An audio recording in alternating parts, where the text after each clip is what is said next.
Hi, everybody. I'm Teddy Ammon. I'm the high school senior he was talking about.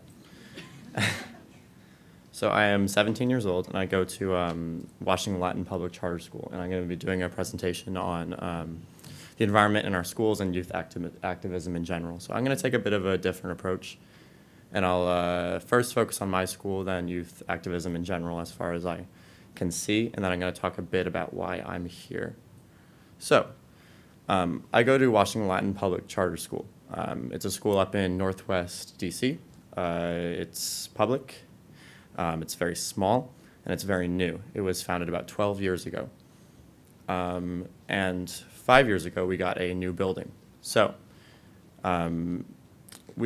students sent a petition to the architect to get our building LEED certified. So that was our kind of first step into this whole realm of environmentalism. So if you aren't familiar with the LEED system of building, it's certain requirements to get your building certified, and there's a whole checklist and a rating system, and there's silver, they're certified silver, gold, and platinum. So we're silver, and we're working towards being gold. But what that basically means for our school is that we have timed low-energy lights. We have slanted ceilings, which let in a lot of natural light. We have low-water toilets, and we just have large windows and all of that. And so that was basically my first encounter in my school system with the environment. And then I, with a few friends, formed an environmental club. And that's when we started doing stuff like this. It's kind of a low-quality picture. It's from a few years ago. This is at our new building. And back then it was a repurposed 1930s elementary school. And this was pretty much gravel out here. And so we put in dirt and we planted trees, and you can't really tell, but we turned it into that in the background, which was great. We planted trees and everything, and that was a great first step. We officially formed the Environmental Club, which is now the largest club at my school and the most active by far. So the main thing that we do are these hydroponic gardens. So these are indoor towers, basically, that have a watering system and a pH system.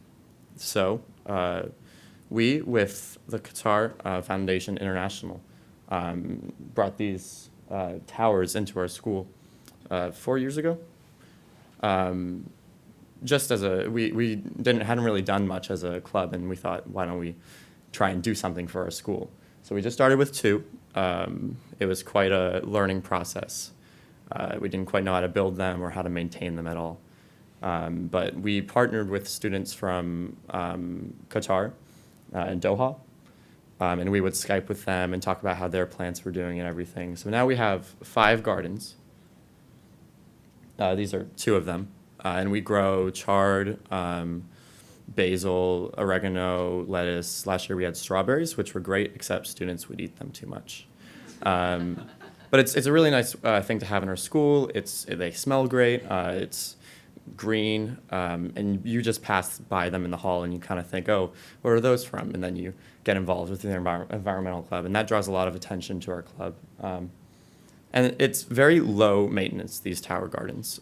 You have to water them every 2 weeks, and you maintain the pH levels with a base and an acid mixture.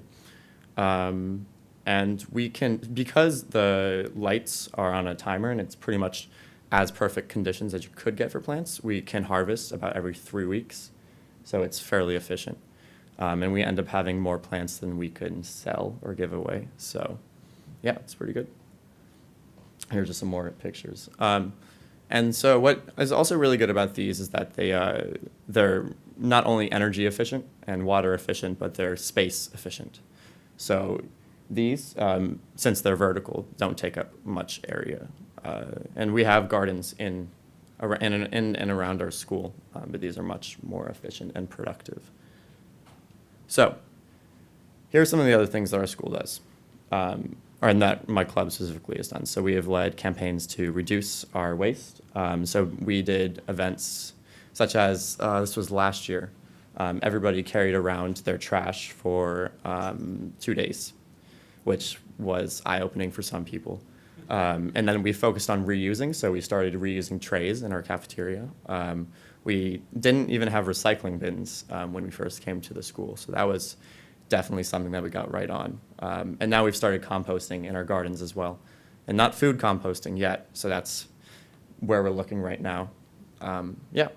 So also AP environmental students will focus on their footprint, and so they'll calculate their carbon footprint and talk about what more they can do.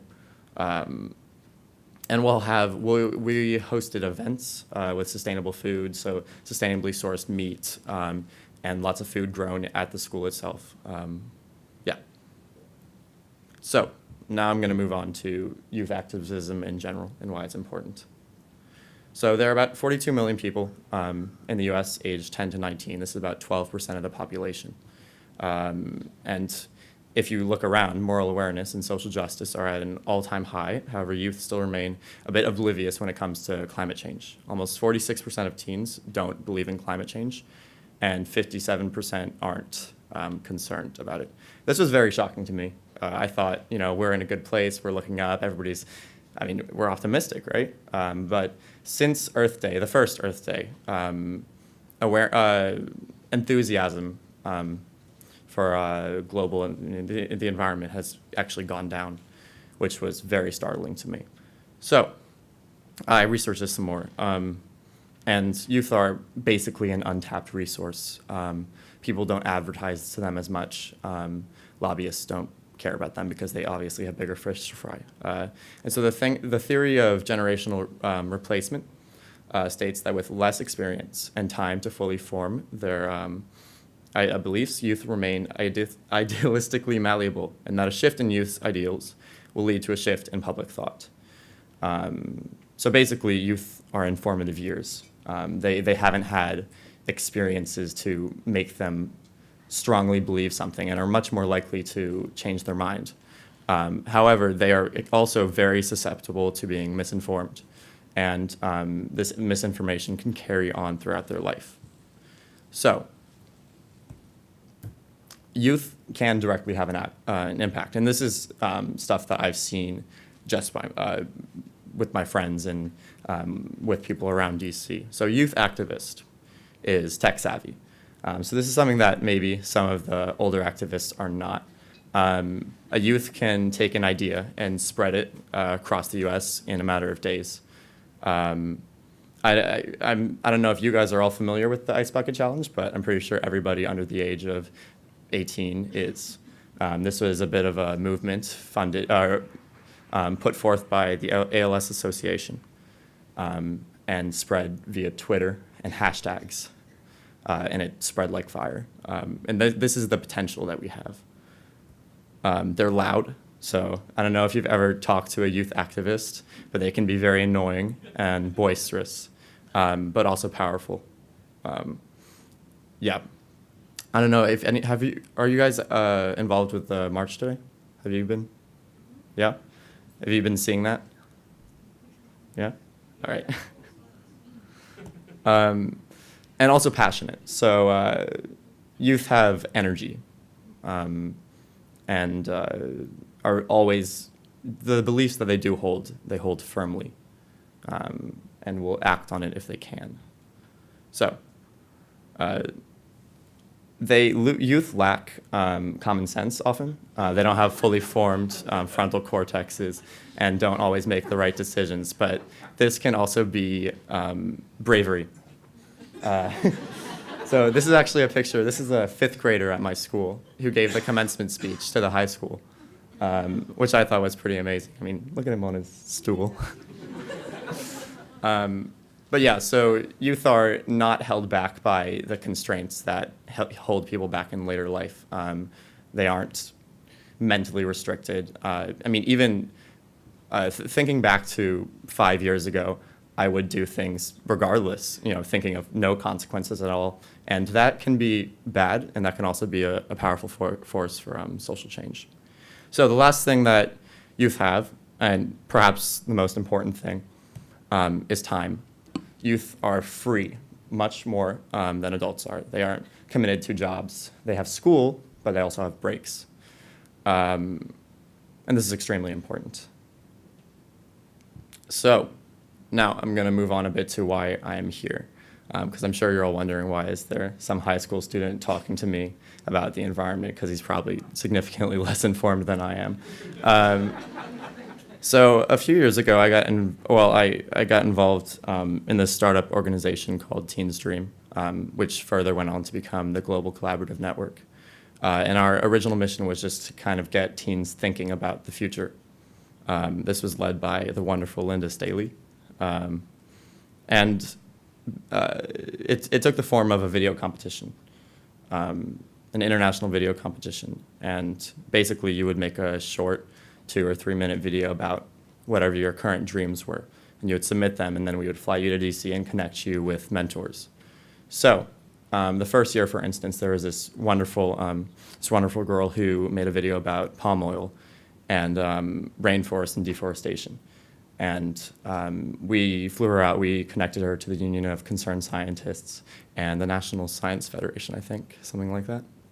And then she went on the radio to talk about palm oil. She's continued campaigning and making videos, and she helps other people make videos as well. So we've been really trying to make an impact from the ground up. I don't know if you guys saw the rapper this morning, but he was one of ours. So yeah, pretty proud of that. So we are the ones who will inherit the earth, and we really need to be focusing on this. This is our fight, and this will be our fight as well. So thank you.